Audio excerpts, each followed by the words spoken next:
apt setting for Southern California, right in front of an In-N-Out burger. Anyway, I'm like a mile from the hotel I just left.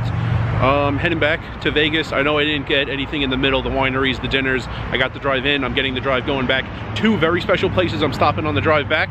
The diehards will remember the first one. I did film at the second one, although it wasn't like a classic scene. And by the way, I'm not, this road behind me, by the way, is I-15. My GPS isn't having me just get on I-15 and take it the whole way, so I'm confident I'll get back, but it seems like that's the easy way. I'm not against my parents knowing about the channel. I'm just never gonna bring it up out of nowhere. They know I've bought a camera. I filmed some private videos and sent it to them, like every time the conservatory changes in Bell.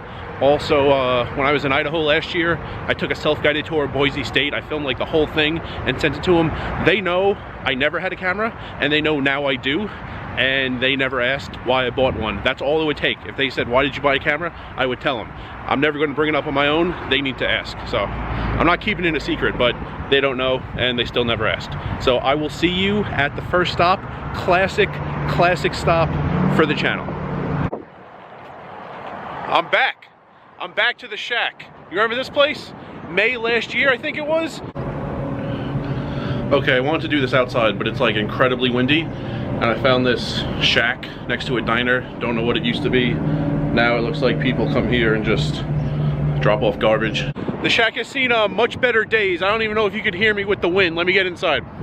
Looks like it caught fire or something. It is here, kinda. I mean, there's no roof. Slightly out of the wind. Let me see if I can light my cigar. Alright, I can't really get it lit. It's too windy. But man, it is really windy, and it's not providing me any protection from the wind anymore. But even though I will light my cigar in my car later and continue my drive back, this, besides being an awesome location in the middle of nowhere and kind of creepy when it's darker out, is the beginning of the Las Vegas only poker hand. So if you love those videos where I say the hands where people check back like the second nuts and they're terrified of the absolute nuts and they won't even put in a $10 bet, this is where it started. It wasn't for that reason, but I was telling you, the title of the video was, Is Poker Dead? I'll link it at the top. Is poker in Las Vegas dead? Or is poker dead in Las Vegas? Something like that.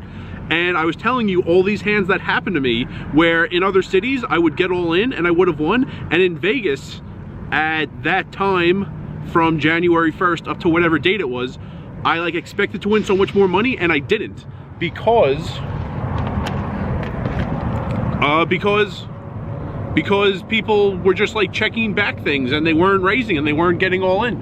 And I was saying you could still make money in Vegas even with all these hands where I was counting the money in my head already, and then someone checked back something incredibly strong or only flatted with something incredibly strong. Somehow I didn't get all in. There's still plenty of money to make.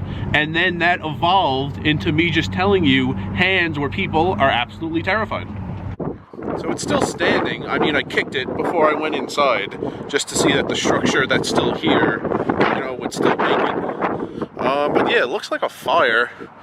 I don't know, there's this stuff that like now feels like styrofoam and it's just black. So I guess it was a fire? That would be my guess. Someone was like smoking cigarettes or something else, something a lot less legal around here, and it caught on fire and no one really cared because Peggy Sue's Diner is over there and Jack in the Box is there, but in the middle no one really cares. I don't know.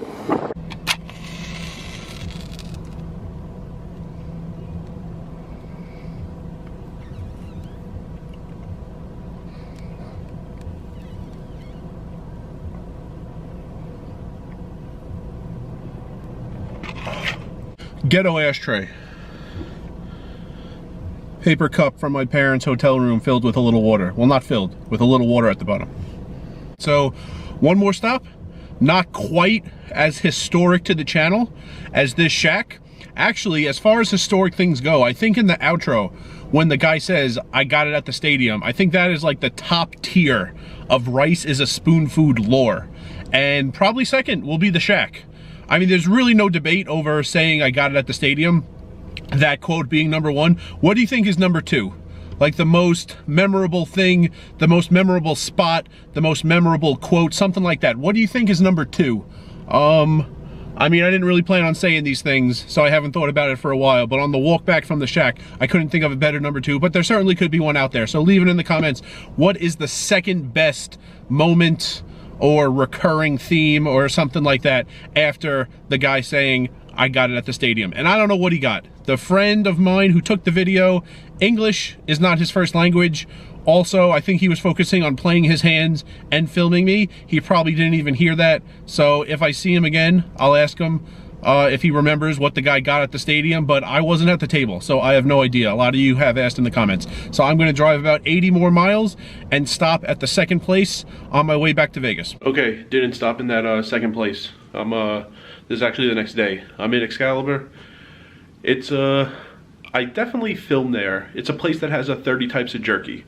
I don't remember if I filmed the jerky part, but I stopped there because my dad really likes it, but it's not Father's Day until June, so there's no reason for me to get it now. I'm gonna be back in like 2 weeks in Southern California. On April 2nd, I will drive back the same route back to Vegas. I will stop there. You could hold me to it, and I'll show you all the jerkies they have. It's like 6 or 7 different animals, and then like a bunch of different flavors like teriyaki, maple, and all the combinations is 30 different types of jerky. So that was what I was going to show you, but the main part of the video was returning to the shack, and I'll probably do that again also, my trip at the end of March. So that's a wrap on this trip to Southern California, and a challenge is upcoming in the next day or two.